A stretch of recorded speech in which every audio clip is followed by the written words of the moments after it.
কেউ কেউ দোয়া করে আর বলে কখন আল্লাহ জবাব দিবেন, কখন আল্লাহ সাহায্য আসবে, আমি অসুস্থ কখন আল্লাহ আমাকে সুস্থ করবেন, আমি চাকরি পাচ্ছি না কখন আল্লাহ চাকরি দিবেন, আমার বিয়ে হচ্ছে না কখন আল্লাহ আমার বিয়ে দিবেন, আমার মা একের পর এক বিয়ের প্রস্তাব নাকচ করছেন কখন আল্লাহ তার অন্তরটা পরিবর্তন করবেন, এর নাক লম্বা তার চোখ বেশি ছড়ানো, এ জানে না কিভাবে ঠিকমতো চা বানাতে হয়, এসব করে আমার বিয়ে হচ্ছে না, আমার মা সব নষ্ট করে দিচ্ছে, ইয়া আল্লাহ কেন আমার মা এরকম। আর আল্লাহ কি বলছেন, তিনি কখন সেটার জবাব দিবেন, সাথে সাথে। ও আরেকটা কথা, এগুলো সব রমজানের আয়াত, তাই না? তাই আপনি যদি সত্যি সত্যি চান আল্লাহ সাথে সাথে আপনার দোয়ার জবাব দিবেন রমজানে, আর আপনি যদি চান যে আল্লাহ আপনার কাছে আসবেন, তাহলে আগে নিজে আল্লাহর কাছাকাছি হন, বেশি বেশি কোরআন পড়ুন আর তারপর দোয়া করুন। কোরআন পড়ুন আর দোয়া করুন। রমজানে আপনার এরকমটাই করা উচিত। যখন আপনি বেশি বেশি দোয়া করা শুরু করবেন, তখন রমজান মাসটা উপভোগ করা শুরু করবেন। রমজানের আনন্দটাই হচ্ছে দোয়ার মাঝে।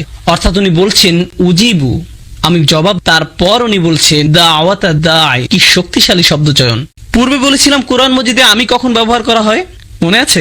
অনেক বেশি ভালোবাসা এবং অনেক বেশি রাগ প্রকাশ করার সময়। এখানে কোনটা? অনেক বেশি ভালোবাসা। এখন কার দেওয়ার জবাব দেওয়া হয়? আপনি ভাবতে পারেন যে অনেক বেশি দোয়া করে তার। আমি বছরে একবার দুইবার দোয়া করি, যখন আপনার পরীক্ষা থাকে তখন দোয়া করেন ইয়া আল্লাহ আমার পরীক্ষা, আমিন। এখন কার দোয়ার জবাব দেওয়া হয়? অথবা গাড়ি চালানোর সময় লাল বাতি অতিক্রম করে গেলেন আর বিশাল জরিমানা দিতে যাচ্ছেন, তখন দোয়া করেন এই বলে ইয়া আল্লাহ ক্যামেরা এবং লাইসেন্স প্লেটের মাঝে কভার সৃষ্টি করে দাও, আমি যেন অথরিটি থেকে কোনো মেসেজ না পাই, ইয়া আল্লাহ। তখন আপনার আল্লাহকে স্মরণ হয়। কেউ যদি অনেকবার দোয়া করে তাহলে দোয়া শব্দটি ব্যবহার হয়, কিন্তু কেউ যদি শুধু একবার দোয়া করে সেটা প্রকাশ করতে ব্যবহার করা হয় দাওয়াতুন। দাওয়াত শব্দটি শেষে তা মারবুতা নির্দেশ করে যে এটা একমাত্র একবার ঘটে।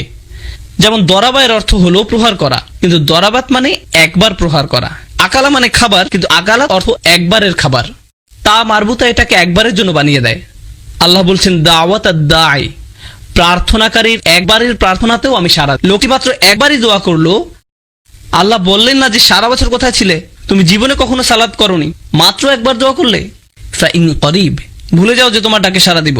আপনি যদি কোনো অফিসের কর্মচারী হন আর বছরে মাত্র একবার অফিসের নিজের চেহারা দেখালেন, আপনার চাকরি থাকবে না।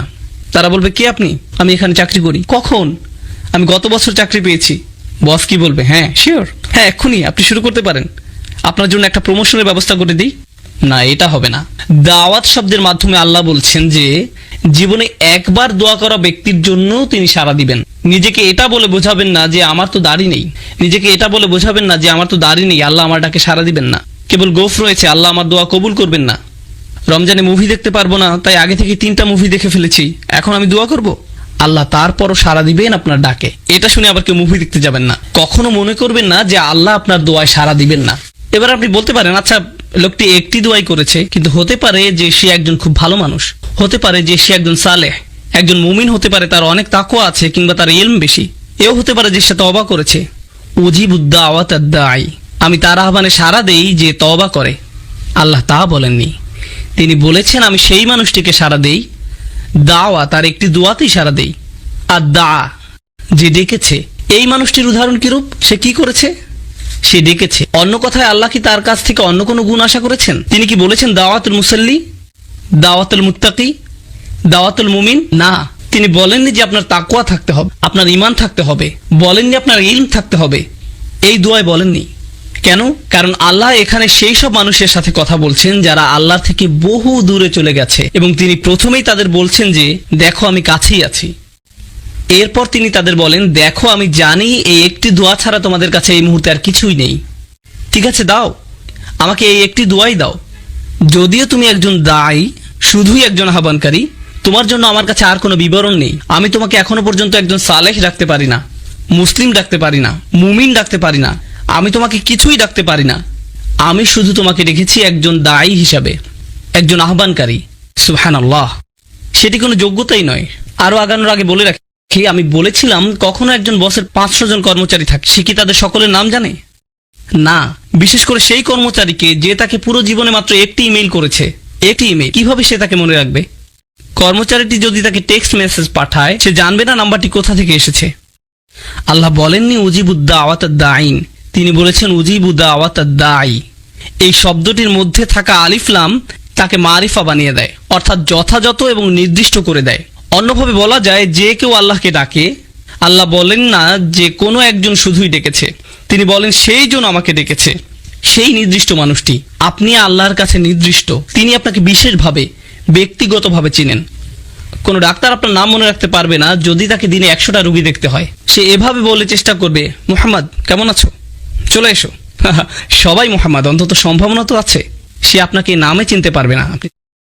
আপনি জানেন আমি মানুষের সাথে মিশি, আল্লাহ আমি তাদের সাথে মিশি। তখন আমি বলটা মরেছিলাম, একজন বয়স্ক ব্যক্তি আমার কাছে এলেন, বললেন বেটা কেমন আছো, আমার মনে পড়ে তুমি খুব ছোট ছিলে, তখন মসজিদের ভিতর ছোটাছুটি করতে। আমি তখন মনে মনে ভাবছি, হায় আমি তো টেক্সাসে থেকে, কিন্তু মুখে বললাম জি আমার মনে আছে। আমি কথা চালিয়ে গেলাম। আল্লাহ আজ্জা ওয়া জাল্লা নির্দিষ্ট রূপ পর্যন্ত চিনেন। আপনি হয়তো বলবেন কোম্পানির সিইও কিভাবে আমার নাম জানবে, আমি তো শুধুই একজন নিরাপত্তা কর্মী। তার অবস্থান কত উঁচুতে আর আমি কত নিচু পর্যায়ে।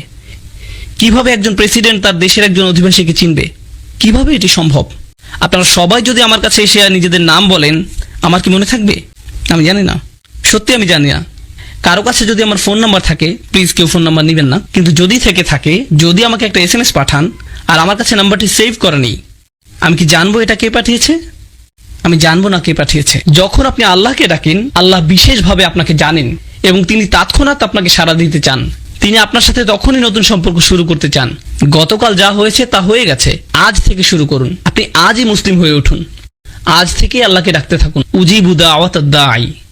এবার যে প্রশ্নটি আপনাদের আগে করেছিলাম, যে সমস্যাটি আপনাদের দিয়েছিলাম, সেটা ছিল যে ধরুন আপনি একজন গুরুত্বপূর্ণ মানুষের সাথে দেখা করতে চান, সেটি কার শিডিউল হবে, আপনার নাকি গুরুত্বপূর্ণ ব্যক্তির? গুরুত্বপূর্ণ ব্যক্তিটির শিক্ষামন্ত্রীর সাথে দেখা করতে চাইলে আপনি তার মন্ত্রণালয়ে হেঁটে গিয়ে তাকে বলবেন না যে হেই চলুন আপনার সাথে আমার 1 মিনিট কথা আছে। আমি ডিসিতে গিয়ে বলবো না যে ওবামার সাথে আমার পিৎজার স্লাইস খাওয়া প্রয়োজন। আপনি এমনি এমনি প্রেসিডেন্টের কাছে যেতে পারবেন না। আপনি যদি একজন কর্মচারী হন, যেমন কেউ যদি আগে মাইক্রোসফটে কাজ করতো যখন বিল গেটস ছিল, আপনি বলবেন হেই বিল আমার সাথে পিৎজা খাবে? আপনি সেটা করবেন না, আপনার জন্য তার সময় নেই। আল্লাহকে ডাকার ভালো সময় কোনটি? মানুষ বলে কোন সময়টি আল্লাহর কাছে দোয়া করার জন্য উত্তম, মানুষ তাই বলে। আর অবশ্যই আমরা রমজান নিয়ে কথা বলছি। তিনি কি বলেন এই ব্যাপারে? তিনি বলেন উজিবু দাওয়াত দাঈ ইজা, যে কোনো সময় দাআনি, যখনই সে ডেকেছে, যখনই তুমি আমাকে ডাকবে তখনই আমি তোমাকে সাড়া দিব। সকালে ডাকো আমি সাড়া দিব, বিকেলে ডাকো আমি সাড়া দিব, ঘুমোতে যাওয়ার আগে ডাকো আমি সাড়া দিব।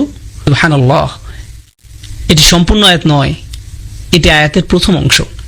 আমি তোমাকে সাড়া দিব যখনই তুমি আমাকে ডাকবে, এটি আল্লাহর আহ্বান। এটা কিভাবে হয় যে আমরা এই আহ্বানকে উপেক্ষা করে যাই? কিভাবে একজন মানুষ আল্লাহর বাণী শুনে দোয়া না করে থাকতে পারে? আমি বুঝতে পারি না।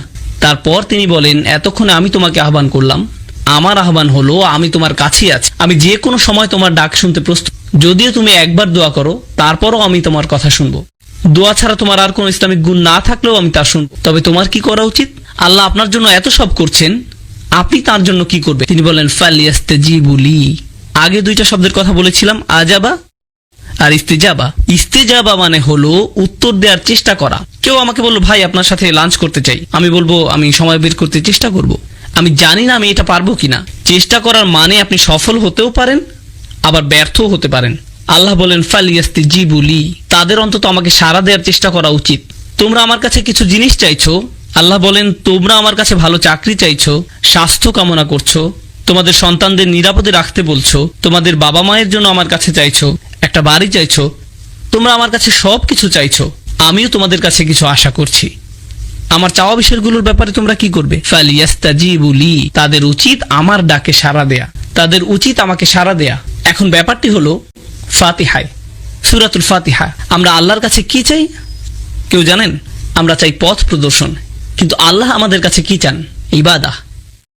ইয়াকা নাবুদু ওয়া ইয়াকা নাস্তাইন।